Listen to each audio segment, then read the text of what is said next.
Welcome to From the Quarries. Tonight's video, Cyrus, the Man and His Legends, was first presented to the City of Sydney Royal Arch Research Chapter number 101 by companion A.R.Oliver in 1992. I hope you enjoy it. Good evening and welcome to tonight's presentation, From the Quarries, an archive of Masonic lore.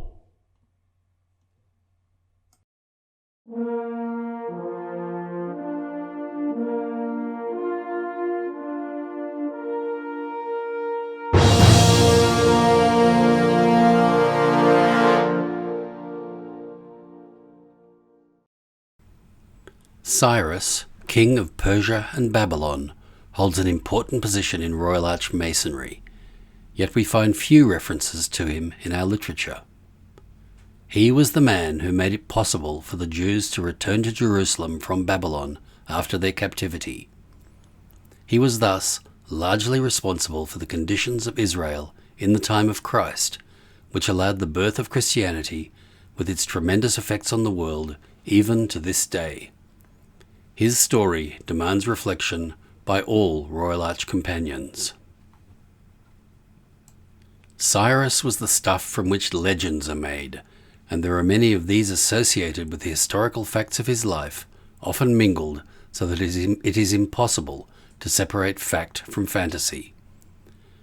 Most of the legends and our picture of Cyrus as a man come from the histories by the Greek historian Herodotus, written about 100 years after Cyrus came to the throne.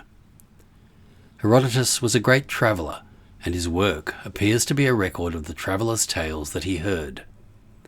His description of the life of Cyrus is therefore a mixture of fact and fantasy, but an interesting story nevertheless.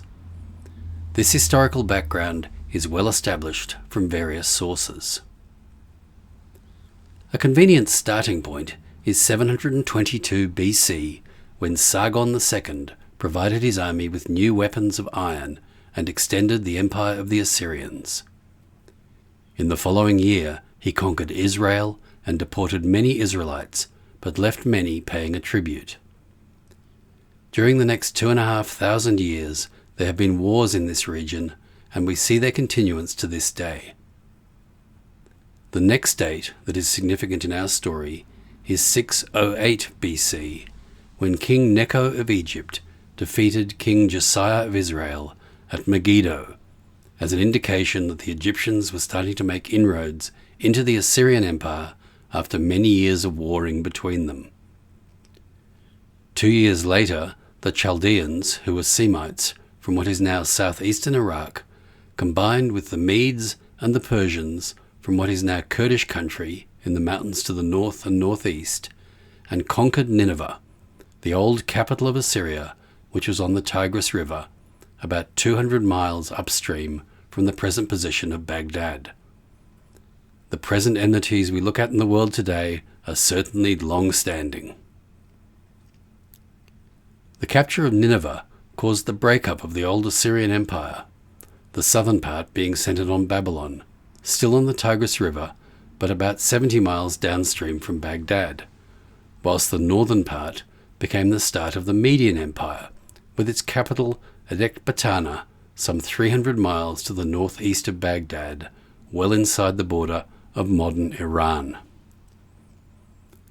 The most famous king of the southern part was Nebuchadnezzar, who reigned from 605 BC to 562 BC. He captured Jerusalem 3 times. On the third occasion, in 586 BC, he deported many of its leaders to Babylon in an effort to reduce further insurrection. Israel was therefore between the Babylonian and Egyptian empires and frequently changed sides. The first king of the northern part was called Cyaxares. When Cyrus was born, his son Astyages reigned. What follows in this discussion is the legend related by Herodotus. Astyages had an elder daughter called Mandane, but no sons. When Mandane reached marriageable age, Astyages had a dream that she made water in such copious quantities that it filled his cities and swamped the whole of Asia. The interpretation of this dream by the Magi so worried Astyages as a threat to his throne that he had Madani married to a well-born Persian called Cambyses. Persians were deemed by him to be of a lower class than the Medes, so this was definitely a slight to his daughter. Within a year of the marriage, Astyages had another dream, that a vine grew from his daughter's private parts and spread over Asia. This was interpreted as a further threat to his throne. Astyages therefore called Madani to his palace and had her watched until Cyrus was born. As soon as this was accomplished, he handed the infant Cyrus to his chief steward, Harpagus, who was also his cousin, with instructions to get rid of the child.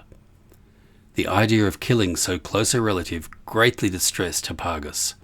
He therefore called in one of the king's herdsmen, called Mithridates, and gave him the child, with instructions to expose him, that he might die of exposure to the cold or attacks by wild beasts, rather than by deliberate murder. When Mithridates got home again, he found that, while he had been away, his wife had given birth to a stillborn child.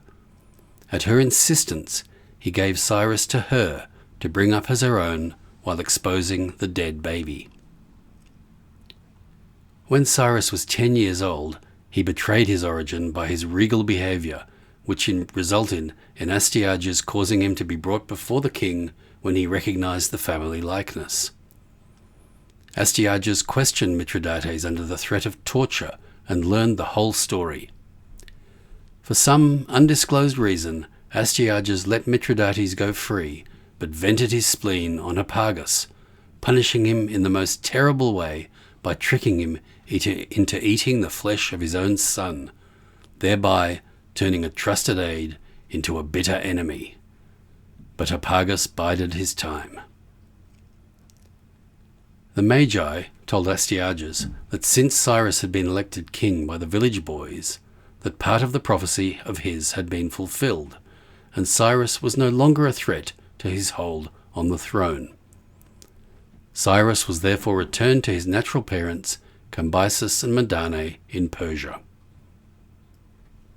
As Cyrus grew up, Harpagus watched his progress and saw that he became the bravest and most popular young man in Persia. He therefore determined to use him to gain his revenge on Astyages for the horrible trick that had been played upon him. He first fomented rebellion among the Persian nobles by pointing out where Astyages had favoured the Medes over them. Then he created discontent among the Medes by pointing to instances of the harshness of Astyages' rule. All this time, Harpagus had so carefully performed his duties as head steward to Astyages that he retained his position. When Cyrus came of age, Harpagus sent him with a message to start a rebellion of the Persians against the Medes. Cyrus had little trouble in starting this rebellion because Harpagus had carefully sown the seeds. Because Harpagus had performed so well as chief steward, Astyages appointed him to command of the Median army to put down the rebellion. This is just what Harpagus had schemed. The rebels prevailed and captured Astyages without too much bloodshed. Cyrus displayed towards his victims that kindness which characterized his later campaigns, so he kept Astyages in comfort at his court until he died, thus allaying the fears of Astyages from the prophecies of his Magi. Cyrus retained Harpagus as his chief steward, as Harpagus had hoped. The expansion of the new Persian Empire under Cyrus began quickly. Because Croesus, king of the Greek state of Libya, was a brother-in-law of Astyages, he saw it as his duty to restore his relation to his true position. Croesus was very rich. Indeed, we still hear the phrase, as rich as Croesus, and greatly overestimated his power. After the first skirmish, he rapidly withdrew his troops to his home in Sardis, with a view to approach his allies and building a larger army. Cyrus followed the retreat but was not able to head it off before it reached Sardis, and so he laid siege to this strongly walled city. After about a fortnight, one of his troop leaders saw a way of scaling the precipitous cliff at the back of the city that was not defended, because it was thought to be impregnable. He led his troops up this cliff, took the Lydians from the rear, and saw Sardis captured by Cyrus. Croesus was recognized by Cyrus' troops and brought before the king, who immediately placed him at his side. Croesus then pointed out the treasures that the Persian troops were ransacking really belonged to Cyrus by right of conquest. He then went on to say that since the Persians were so unaccustomed to luxury, it would be impossible for Cyrus to recover all the treasure, but that he might retain a tenth of it as a sacrifice to the gods for their victory. Cyrus was able to accomplish this without offending his own troops. He was so pleased with this advice that he kept Croesus by his side through many campaigns and often asked his opinion. Cyrus then set up a new government in Lydia with a Persian as governor, but, as later became the custom, leaving the existing administration structure very little changed. It was one of the strengths of Cyrus as an empire builder that he tried to leave local administration pretty well unaltered, so that the ordinary people did not feel themselves rebellious under a conqueror's heel. He also encouraged his officers to take wives from the local people in order to spread the trust. When he thought that matters were well settled in Lydia, Cyrus set out with his army to return to the old capital of Ecbatana. However, soon after he left there arose a rebellion among the Lydians, so Cyrus sent a detachment of his army back under Mazares. He soon quelled the revolt and started to attack other Grecian cities to bring them under Persian control. Shortly thereafter, Mazares died and was succeeded by that same Hipparchus who had played such a large part in making Cyrus as king. It was Hipparchus who subjugated many Grecian cities and added them to the Persian Empire. At any rate, this is the version recounted by Herodotus. Feeling secure of his rule over the territories to the control of his old mentor Hipparchus, Cyrus then turned his attention to his early ambition to conquer Babylon, the capital of the southern part of the old Assyrian Empire. In order to build up his armies and consolidate his position to the rear, he first spent some years in the field against peoples of the north and east. In every conquest he treated the conquered government kindly and made only those changes that would ensure that the new government paid homage and taxes to him as king. His demands for taxes were always moderate, and his measures to ensure that his tax collectors remained honest were so effective that there were only minor revolts against his reign. In 539 BC, when Cyrus began his attack on Babylon, it was a large walled city astride the river Euphrates, and surrounded by a broad flat plain built up over thousands of years by silt deposited from river floods. According to Herodotus, it was 14 miles square, surrounded by a broad, deep moat. Clay dug from the moat was sun-dried into bricks and built into a wall some 20 metres thick with a height of some 80 metres, using bitumen as mortar. Within this was another smaller moat and a wall to give a second line of defence. Again, according to Herodotus, succeeding generations of Babylonians had done much work towards building embankments to control the river and canals for irrigation.